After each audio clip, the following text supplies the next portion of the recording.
인터넷 농부입니다. 주빈이의 삶 이야기 편지도 이제 5번째 편지가 되겠습니다. 5번째 사연은 한때 기간제 근로자로 농업기술센터에서 근무했었던 곽현숙 씨의 사연입니다. 한번 읽겠습니다. 제목은 베푸는 삶, 소통의 해결사 박상돈이라는 제목으로 글을 썼네요. 2013년 3월의 봄, 천안시 농업기술센터 도시농업팀의 기간제 근로자로 근무하면서 박상돈 과장님, 그 당시에는 계장님을 만나게 되었다. 천안 웰빙식품 엑스포의 도시농업관을 설계하고 주제에 맞게 농작물과 원예 작물을 배치, 식재하는 업무를 맡게 되었다. 이분이 좀 전문가인가 봅니다. 일을 하면서 느낀 것은 도시농업 팀원들은 박상돈 과장님의 지휘하에 일사불란하게 맡은 바의 임무를 누구 하나 회피하지 않고 책임감을 가지고 수행하고 있었다.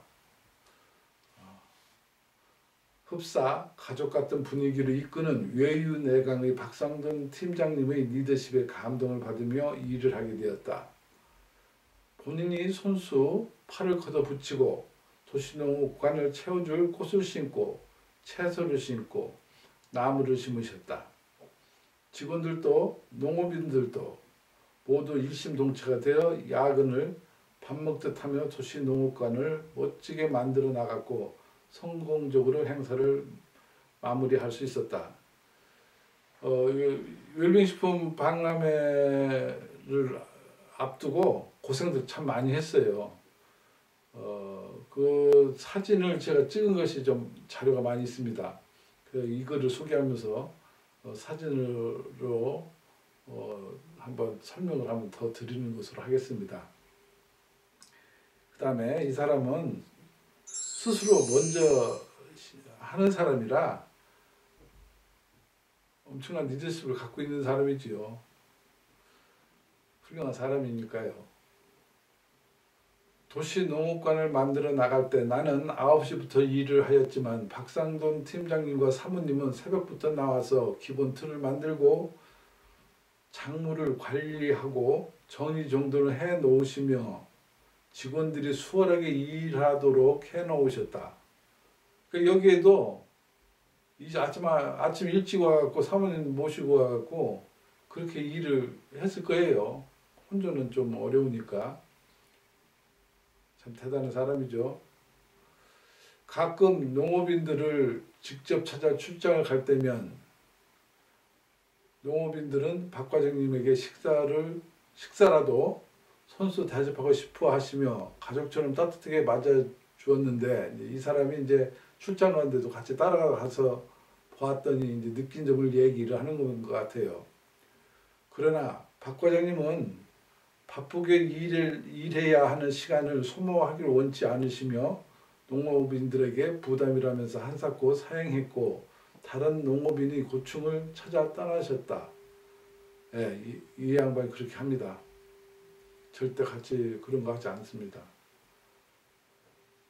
내가 아는 박상돈 과장님은 이렇게 남에게 폐 끼치는 것을 극도로 자제했고 당신이 해야 할 일은 가족, 특히 사모님이 희생하면서까지 책임을 감당하려 애쓰는 사람이었다. 농업인들의 개인적인 문제부터 공적인 문제, 정책적인 문제까지 해결해 주시려고 애쓰는 해결사의 모습을 많이 보았다. 전자 편지에서도 표현했지만 이분도 우리와 똑같이 느꼈겠지요. 도시농업팀에서 일하면서 농업에 관심을 가지게 되었고 방송통신대학교 농학과에 편입하여 농업을 전문으로 공부하게 되었다. 이 사람이 또 방통대 농업학교를 또 진학을 했었네요. 공부하는 저희 모습을 보며 농업직 공무원 도전을 제의하셨고 열심히 공부했지만 합격하지는 못했다. 열심히 공부해서 한번 그 공무원이 한번 돼보라고 권했던 모양입니다. 뭐 기왕이면 다음 치마라고 그렇게 됐으면 참 좋을 것 같으니까 권했었겠죠. 2017년 봄 박상동 과장님이 비전을 품고 있는 농어박계와 요양원 등의 일에 함께 동참하길 원하셨고 호수대학교 평생교육원의 사회복지학과 학점은행제로 공부하게 되었다. 또 이 사람들은 학점은행제까지 또 활용해서 사회복지학과 공부를 또 했습니다. 남편과 상의하니 박 과장님이 하고자 하면 공부해 보라며 강한 믿음으로 응원해 주었다. 신랑도 박 과장을 아주 상당히 신뢰하나 봅니다. 학점 인증제 과정 중에서 현장 실습을 천안시 장애인 종합체육관에서 하게 되었을 때 곰들이 하기 캠프에 학우들과 3박 4일을 봉사하게 되었다. 도착해 보니 박 과장님과 사모님 그리고 지인분들은 200여 명의 잔치국수를 준비하기 위해 땀을 뻘뻘 흘리며 육수를 만들고 국수를 삶고 계셨다. 면역성이 약한 장애인들을 위해 위생에 신경 쓰며 3박 4일 내내 식사 문제를 선두지휘하셨고 박 과장님과 사모님의 희생과 배려 덕분에 위생적이고 맛있는 식사를 해결할 수 있었다. 마음에서 우러나오는 따뜻한 봉사정신을 박상동 과장님을 통해 배우는 시간이었다. 곰들이 봉사단에 속해서 또 이 쉬는 날은 또 그런 일을 또 많이 했습니다. 그리고 참 이런 얘기는 뭐 본인한테 들은 얘기가 아니고 그 동네에 사람들한테 들었지만은 참 사모님 대단한 사람이에요. 시할머니, 시아버지, 시할아버지, 시아버지, 시어머니 이 네 분의 대소변을 다 받아냈어요. 그 기간이 20년이 넘어요. 시집 와서 20년 동안 그 집에서 어른들이 그 대소변을 받아냈다라면은 그 있을 수 있는 얘기인가요? 뭐 굉장히 어려운 얘기예요. 그러면서도 또 이렇게 봉사 시간을 내서 봉사를 하는 겁니다. 참 대단한 사람이에요. 근데 그분이 그렇게 힘들게 일하고 해서 또 몸이 좀 안 좋으셔요. 참 건강해야 될 텐데.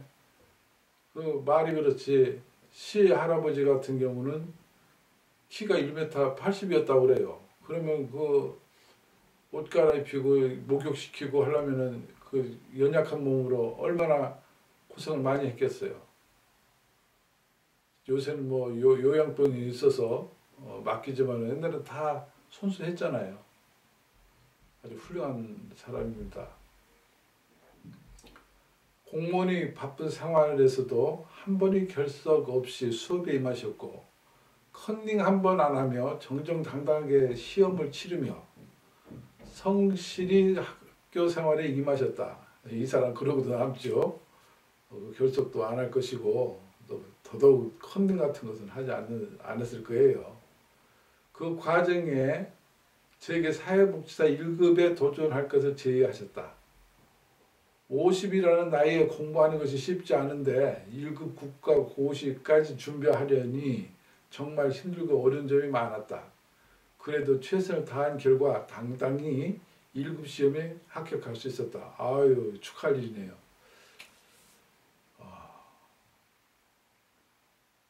박 과장님과 나의 가족의 협조 없이는 이룰 수 없는 성과였을 것이다. 이렇듯 박상돈 과장님은 한 사람 한 사람의 능력을 높이 평가하며 도전할 수 있는 힘을 주는 무궁한 긍정 마인드를 가진 사람이고 힘들고 어려운 사람의 문제를 해결해 주기 위해 애쓰는 진정한 해결사 라고 생각한다. 진정한 해결사라고 생각한다.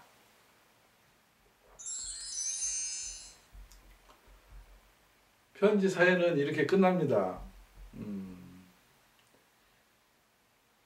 뭐 첫 번째 편지서부터 지금 5번째 편지까지 했는데